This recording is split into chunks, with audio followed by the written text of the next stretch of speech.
So नमस्ते guys, कस्तो हुनुहुन्छ सबैजना? आशा गर्छु सन्चै हुनुहुन्छ र आज मेरो डे 21 450 डे च्यालेन्जको र अस्ति मैले भिडियो राख्न सकिनँ, त्यसको लागि सरी। किनभने अस्ति दाइ पनि रुममा कोठेमा बस्दै हुनुहुन्थ्यो र पार्क पनि जान सकिनँ किनभने खाजासाजा खाएको थिएन।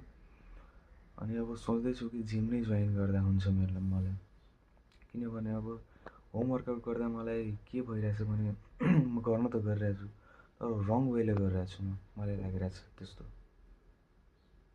रङ वेले। किनभने अस्ति मेरो साथी पहिला 1-2 महिना जिम जान्छ होला सायद, म उसको सामने टिक्नु पनि सकिनँ यार। आर्म रेस्लिङमा झ्याप्पै मलाई हराइदिन्छ यार। होइन, यसले म होमवर्कआउटले म पावरफुल त होइन तर विक हुँदै गइरहेको छु यार। पावरको कमी भइरहेछ मेरो अन्दर।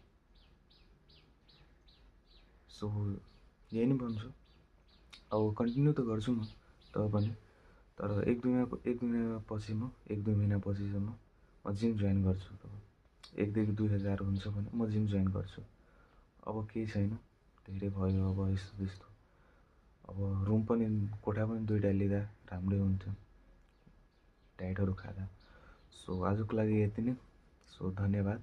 अब गरौँला जिम जोइन अनि भनौँला तपाईँलाई। सो आजको लागि यति नै, धन्यवाद।